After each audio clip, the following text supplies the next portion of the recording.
Hello les amis, j'espère que vous êtes en grande forme internationale. Donc je reviens sur le petit John Deere. Donc oui, j'ai repris le travail parce que j'ai eu des problèmes de santé et ça m'a perturbé. Donc là, nous avons résolu un petit détail.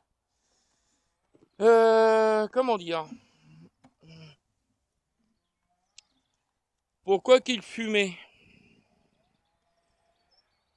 Voilà, à cause de ça. Filtre à air, il est pourri. Donc je l'avais nettoyé au nettoyant frein pour essayer d'essayer de sauver un peu les meubles, hein, comme dirait l'autre. Résultat des courses, une fois qu'il était installé, le moteur, il se mettait à fumer comme un malade. Là, ce matin, qu'est-ce que j'ai fait? J'ai démonté le carburateur parce que j'avais le joint en dessous, le boulon où il y a la cuve. Le joint était mort. Donc là, je viens de le changer. Là, je constate maintenant que c'est sec. Donc, maintenant, monsieur démarre, mais il cale. Alors, petit bémol, petit bémol. Ici, là, vous avez une vis qui est pré-réglée. Donc là, moi, ce que je vais faire, je vais enlever le pitonnier en plastique. Je vais la serrer complètement et la desserrer d'un tour et demi.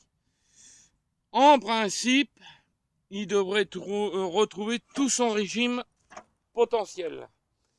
Je dis bien, tout son régime potentiel.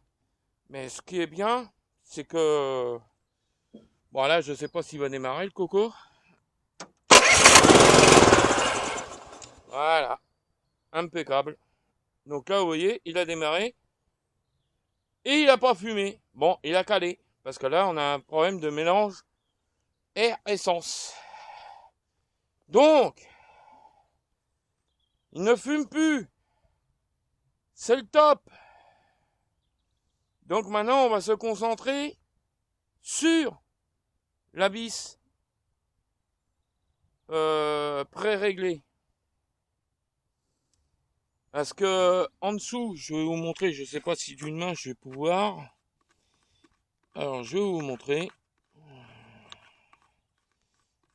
Hop, j'aurais dû démonter ça dès le premier moment avant de filmer. Bon, ça va. Donc, ici, vous avez la vis pré-réglée. En principe, elle est pour mélange air. Celle-ci, bon, c'est pas facile. Donc celle-ci qui est ici sert pour donner un peu plus de puissance au moteur, on va dire, lui donner un peu plus d'accélération, machin, bidule, vous voyez, voilà, c'est tout. Donc là, ce qui me reste à faire, c'est elle. Parce que le carburateur, je sais qu'il est en bonne santé. Ça, c'est sûr et certain.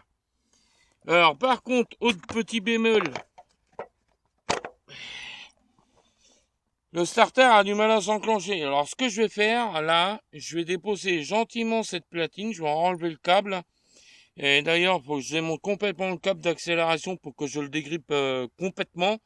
Et je sais ce que je vais faire, je vais y mettre... je vais le protéger après. Donc là, je vais démonter les platines et regarder ce qui se passe derrière.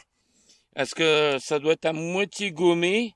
Parce qu'on va dire, voilà, il s'enclenche pas vraiment... correctement comment dire le starter, parce qu'en principe voilà il a pas grand chose, il y a juste un petit bout qui me plaît pas. Donc pareil, le papillon du Startum, je m'étais aperçu que il revenait pas tout seul une fois qu'on va dire la tréglerie enlevée. L'essayer, il revenait pas, donc j'ai tout démonté. Je lui ai mis un peu de dégrippant au niveau de l'axe, en haut et en bas. Je l'ai fait jouer, toc toc, j'ai tout remonté, le papillon, machin.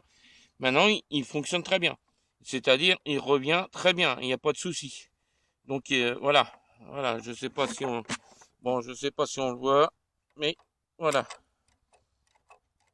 Et qu'avant, il se bloquait le coco. Avant, il se bloquait le coco. Donc là, il a l'air de fermer. Mais bon, on va éliminer tous les petits défauts. Bon, ce qui est encourageant dans l'histoire, c'est que le moteur ne fume plus. Alors ça, c'est agréable. Donc on peut voir déjà, on va dire, où le filtre à air se place, tout est propre. Comment dire, le carburateur a été complètement démonté, passé 2 fois aux ultrasons. Et après, j'ai fait un nettoyage des pièces, gicleur, tout ça, manuellement. Avec des petits outils, bien sûr, pour enlever tous les résidus et machin. Alors, par contre, ce qui m'emmerde, ce qui m'embête le plus, c'est qu'il n'y a pas de robinet. Donc, je suis obligé, alors des fois, je perds un peu d'essence. Donc, je suis obligé de mettre un tournevis. Alors, c'est un peu galère. Alors, je vais essayer de regarder dans mon foutoir si j'ai pas un bon robinet qui fonctionne. Et je vais y adapter un robinet. Et je vais vidanger le réservoir pour effectuer cette petite opération. Comme ça, il y aura un petit robinet, ce serait pas plus mal. C'est comme ça, s'il faut intervenir sur le carbu, on ferme le robinet, on a juste à déconnecter le tuyau et on est pareil. On a quasiment zéro perte. Donc c'est ça qui est bien. Donc là, ce que je vais faire, là, je sais pas quelle heure qu'il est. Je vais vous dire ça. 11h13. 11h13. Donc, sachant que moi j'ai autre chose à faire entre temps, je vais essayer de